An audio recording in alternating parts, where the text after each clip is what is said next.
I do. I talk to my fighters a lot, you know.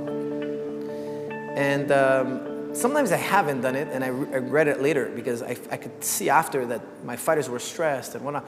The talking part is very important. It's very important. The way you see things is very important. And I think before a fight, it's normal. You know, think about it. GSP, everybody expects them to win, and not just win, dominate completely. If the fight is close, it's a controversy.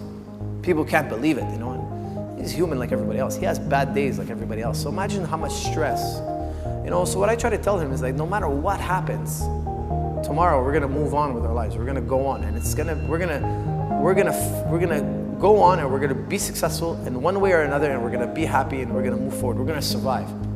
This is not that big of a deal. I try not to make it such a big deal because people make it such a big deal.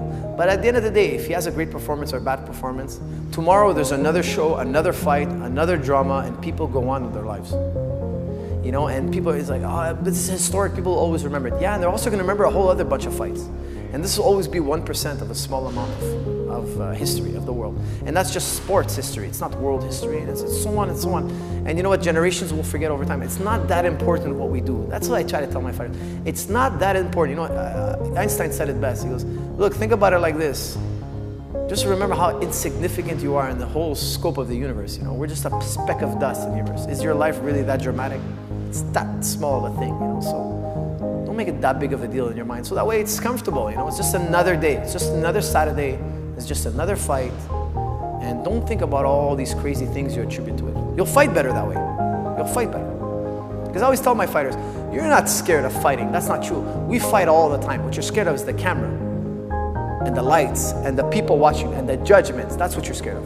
You're worried about the judgments because bad days happen. Sometimes guys come in the gym and they kill everybody. And one day they have a bad day. What if that one bad day is on fight night? And that's the one they're recording. That's the one people will remember. That's the one that counts in the record.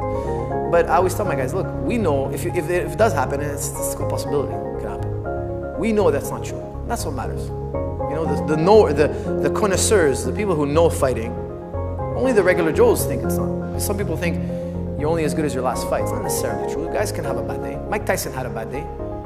He fought Buster Douglas. He had a bad fight. Did Buster Douglas do what Mike Tyson did in his career? No. No. You can't say they're the same level of boxer. But you can have a bad day. And I think me as a boxing fan, I didn't think, hey, Buster Douglas is better than Mike Tyson. I never thought that. He was better than him on that night.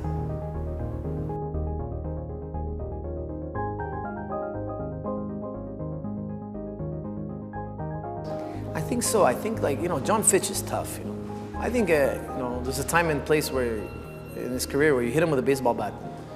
It wouldn't faze him, you know. In his mind, that was just a mosquito bite type thing, you know. You can toughen the mind that much, you know. But you have to remember that if you read, you know, if you look through history, people used to be a lot tougher than today. I mean, if you look at the Spartans, you know, the history of the Spartans. I mean, this was a tough culture. You know, our toughest guys today would be an average Joe there. So the limits of human potential are far greater than what we see in terms of toughness today. Our societies are pretty soft these days, comparatively, right? We've dominated nature now. You know, we have it at our beck and call now. You know, you want a warm drink, you snap your fingers. You want a burger, it's a couple of bucks. You know, you don't have to go and tame nature anymore. We've taken care of that. So we've become softer psychologically, but men who wrestle and box, and they're still cultivating that culture. So for me, yes, it's 100% feasible for everyone. It's just how you're raised and how you condition yourself. You know, everybody needs a certain amount of toughness. And you know, today we have more resources, but more depression in the history of mankind. Why? Because we're so mentally weak. And that's why I say it's important to do combat sports. Not important to fight. I don't agree it's important to fight. That's for a certain select few who want to pursue that lifestyle. But you got to cultivate a toughness. And that's by wrestling, boxing, jiu-jitsu. How many of the greatest men in the world were wrestlers? 99% of them. From Plato to Leibniz, they all wrestled. Okay? They all did some type of physical work. Not all of them, but the majority of them. And because everything, after wrestling, everything is simple, you know. You're not going to give up. Wrestling teaches you not to give up, to work hard. And I see people sometimes, you know, oh, I have a depression. It's like, what are you depressed about? We are the billionaires of human history. If you think about it, if you put all of human history on a timeline, we are the richest most comfortable, most disease-free in terms of like the killer diseases, the plagues, etc. And we're still crying and we're still miserable, etc. I mean, it's pathetic. It's pathetic. Really, it is. You know, there were kings in the past that didn't have the luxuries we have today. If you're living at the line of poverty, you're still living better than 99% of human history. You still have a warm bed. You still have food. You have running water. You have a toilet, for goodness sakes. I mean, these are incredible things, but the mind is so warped that it only sees that it doesn't have. It doesn't see what it does have. You know, so. And toughness is a huge factor in that. People are so mentally weak that they can't even enjoy the greatest time in human history.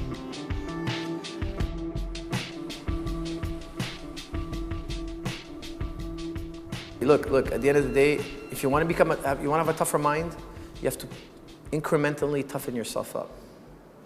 You know, if you want to become fit, you don't get fit in one day. If you're 20 pounds overweight, you don't lose the 20 pounds in one day. It's a journey. Can you take one step at a time and be persistent? The key is persistence. Toughness will develop. Skill will develop. Greatness will come. But are you persistent enough? Are you too frail? That's the key. And that's a decision you have to make. You know, can you take a couple of beatings? Can you take a licking or two? If not, you're never going to amount to anything. You know, I've never seen a guy walk in here, have a beautiful day every day, amazing, no setbacks, and reach the top. I've never seen it.